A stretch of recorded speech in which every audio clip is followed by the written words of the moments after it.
All right, I'm here being a bit of a grease monkey, as I haven't showered today yet. It's 4 p.m. It's disgusting, but happens to a guy once in a while, particularly when you have a real busy day and stuff like that.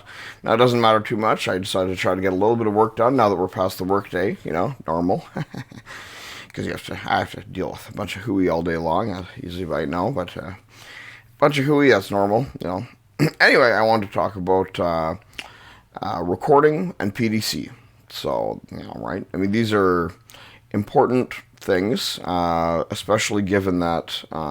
This camera's all weird. That's why I'm acting funny.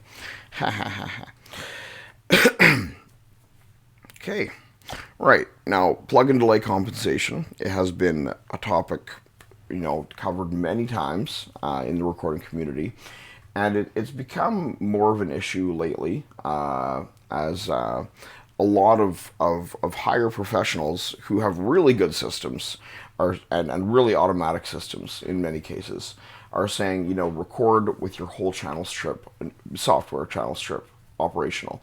And I do this too, for sure. I mean, because I do in fact know how to perform PDC manual if necessary. And more importantly, I know what plugins to avoid to make sure that your recording PDC is adjustable in post, okay? Because you can adjust things in post. I mean, let's be honest, right? Not everything, this isn't the 1940s, right? You can, right? I mean, we can adjust things in post.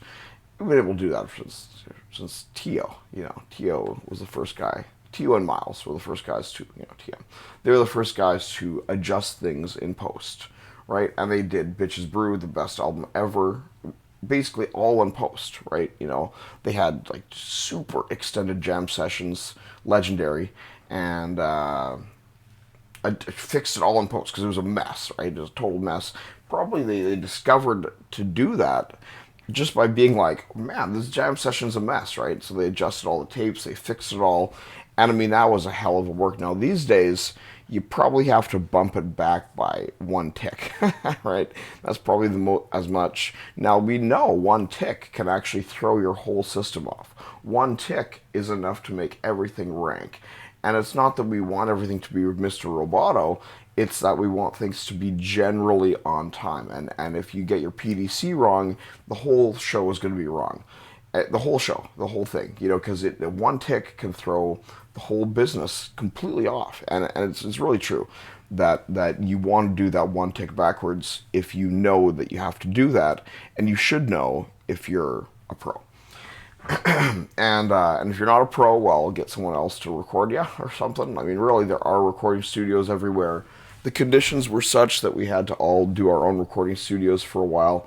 Now it's not the case. This room, yeah, this is a write-off. Now I've got a couple other rooms. I got a room downstairs I can clean up nice for anybody. Now, not that I'm going to get a local client or anything like that. I do have local clients and stuff, but and I have people who come around too. But I mean, what I'm saying is that if you can't get your PDC right, go to a professional studio. Okay, if you're finding that your stuff is jangled, janky. Now, basically, you want to avoid running anything in linear. Okay, and that might seem like a conundrum. Like, wouldn't linear be better for PDC? But no, it's the opposite. Linear will destroy your PDC instantly. You want to use high quality, of course. High quality always, and your system should be able to do that. Now, the thing is that linear creates delay automatically. It doesn't matter how powerful your system is.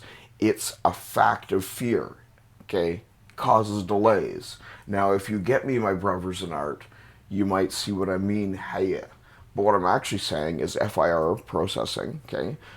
And that means, there's no limit. It's like a free space kind of processing, and that way it can be perfectly linear. It's not, no, it's constrained. The other one is infinite. I forget, IIR versus FIR.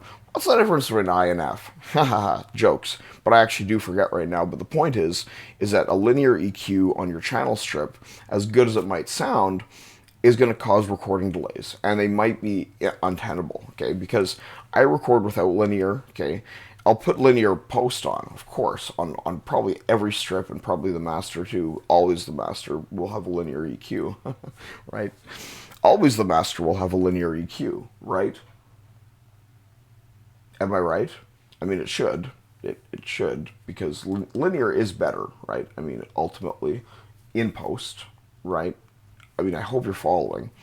But basically, know what plugins are going to cause unreasonable delays, and don't use them when you're recording. Frankly, do not use plugins that will cause unreasonable delays in your recording. Put them on in post, and that just seems so obvious to me. Now, manual PDC is very, very challenging, and you will get phasing almost assuredly, like having messed around with manual PDC. So basically, you want a PDC. Okay, now you have to understand the limits of APDC, and there are strict limits to APDC, particularly in recording, because APDC cannot deal with categorical delays that automatically come through linear processing regardless of processing power. Now that might be a little bit technical for some people, but basically don't use a linear EQ on your recording channel. Okay, that's all that I'm saying. Okay, use a high quality full phase EQ, please. Okay, and